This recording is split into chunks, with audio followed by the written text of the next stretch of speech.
Thank you, Whip. And as we all celebrate National Police Week, we're bringing a number of bills to the floor this week to back our men and women in law enforcement who keep our community safe, who keep us safe. I know that every day. I pay tribute to them every day. I pray for our men and women in law enforcement that they're able not only to do their job safely, but able to return home to their families safely each evening. Unfortunately, not all do. Last night we had a piece of legislation on the floor to pay tribute to the more than 200 law enforcement officers who were killed in the line of duty last year. And again, the first step of a number of pieces of legislation. But it is alarming that multiple Democrats voted against that piece of legislation to pay tribute to law enforcement officers who died in the line of duty. Why the Democratic Party has moved more and more towards this anti-cop, defund the police movement is perplexing. I think most Americans have been shocked by the way that they've embraced this radical idea. But we're going to continue to stand up for those men and women in law enforcement who keep our communities safe. And I embrace and hope all others embrace the great work that they do and reward them and thank them for what they do. Anybody who's watching, if you see a cop, thank those men and women in uniform for what they do to keep our community safe. We also are very alarmed by this dramatically increased flow of people coming across our border illegally. We warned this was going to happen. We were encouraging the Biden administration for over a year and a half to get control of the open border. All we've gotten is denial and lies from the administration. Just last week, the Secretary of Homeland Security actually said the border's not open. The same day that over 13,000 people came across our border illegally. If that is not an open border to Secretary Mayorkas, I would hate to hear the answer of what he considers an open border.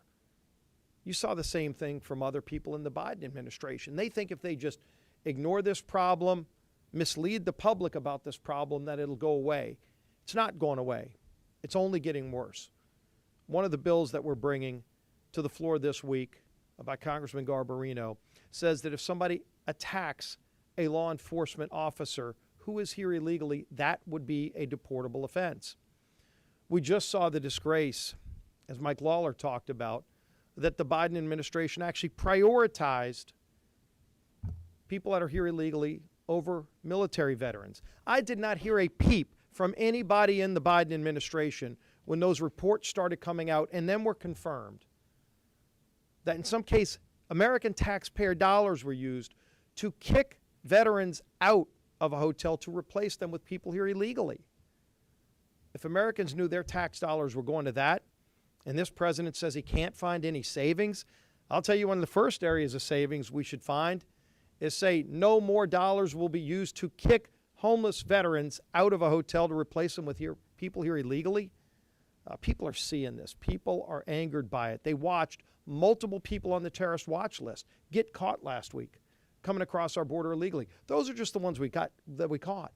How many others have come across who are on the terrorist watch list? People coming to do us harm, people bringing drugs like fentanyl. Today, again, another 300 young people will die from fentanyl and other drug overdoses because of the illegal drugs coming over our open southern border. This has to end. We're going to continue, as we did last week, to take action to secure America's border. It's long past time the president join us in doing this. We just yesterday saw the Durham report. There were a number of alarming items that were included in that report. I know Chairman Jordan is going to continue to have more oversight on this, but think about this quote. Quote from the Durham report: "The FBI failed to uphold their mission of strict fidelity to the law."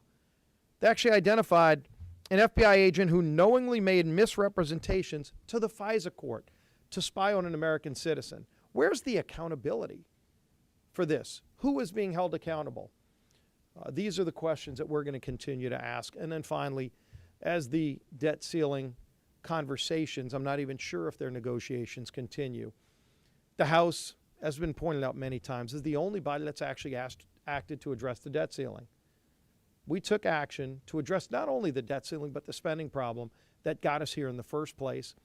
We have a number of items in that package that show the President, the Senate, how we can fix the problem that keeps bringing us to this brink where the credit card of the nation gets maxed out and there's potential default that President Biden flirts with because he went into hiding for about 100 days refusing to negotiate. In that meeting today, the President needs to come with very specific ideas. If he doesn't support our bill, he should just come and say, you know what, the House actually came together and passed a bill to solve the problem, and he supports that bill. The Senate should take action too, which they failed to do. They're really good to criticize other people. I've yet to see them take action. It's time for all the talk to end and actual ideas, like we did pass, be put on the table by the President.